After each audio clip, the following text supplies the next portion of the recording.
Lok Sabha election के दरमियान मरकजी वजीर दाखिला अमित शाह ने जम्मू कश्मीर पर बड़ा बयान दिया है। अमित शाह ने कहा है कि मरकजी हुकूमत जम्मू कश्मीर में AFSPA यानी arms force special power act को रद्द करने पर गौर करेगी। साथ ही उन्होंने ये भी कहा कि सरकार की प्लानिंग जम्मू कश्मीर से फौज को वापस बुलाने और नज्म व नस्क को अकेले स्टेट पुलिस पर छोड़ने की भी है। जम्मू कश्मीर में arms force special power act की दहाइयों से मुखालफत की जा रही है। दरअसल सियासी पार्टियों और आम लोगों की कई सालों से मांग थी कि जम्मू कश्मीर में फौज को जो हक है उसे हटाना चाहिए। कई बार देखा गया है कि इसका गलत इस्तेमाल भी हुआ है। फर्जी इनकाउंटर हुए हैं। हाल ही में राजौरी में कस्टडी में 4 नौजवानों की मौत ने जम्मू कश्मीर का माहौल गरमा दिया था। मरकजी हुकूमत मान रही है कि जम्मू कश्मीर में दहशतगर्दों का मूवमेंट कम हुआ है। आदाद शुमार बताते हैं कि दहशतगर्दी में 80% कमी आई है। पत्थरबाजी की वारदात पूरी तरह खत्म हुई है। बंद, एहतजाज और हड़तालें गायब हो गई हैं। अमित शाह ने कहा 2010 में पथराव की 2564 वारदात हुई थी जो अब जीरो है।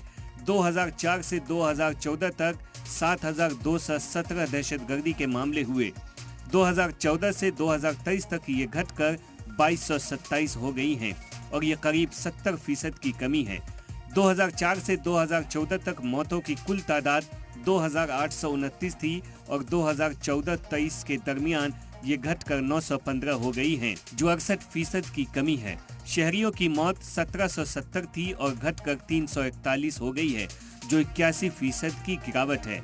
सिक्योरिटी एहलकारों की मौतें 1060 से घटकर 574 हो गई है, जो 46% की कमी है।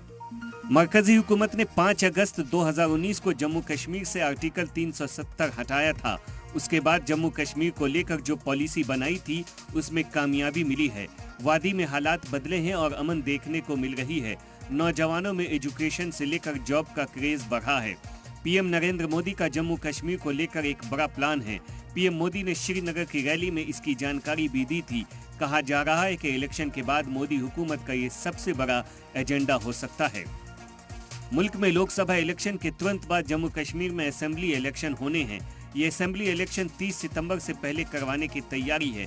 उसके बाद arms force special power act को हटाकर धीरे धीरे फौज की तैनाती कम की जाएगी, क्योंकि जम्मू कश्मीर पुलिस को पिछले 20 साल में काफी डेवलप किया गया है, ट्रेंड किया गया है। मुल्क की सबसे बेहतरीन पुलिस में गिनी जाती है, जिसने न सिर्फ दहशतगर्दी पर नकेल कसी बल्कि बड़ी कामयाबी हासिल की है। जाहिर है अमित शाह का इशारा जम्मू कश्मीर पुलिस का हौसला बढ़ाने वाला होगा, जो जम्मू कश्मीर के हालात को अपने बलबूते पर संभाल सकते हैं और आर्मी या इजाफी सिक्योरिटी दस्तों की जरूरत कम करने वाली साबित होगी। सलाम टीवी के लिए नदीम अहमद की रिपोर्ट।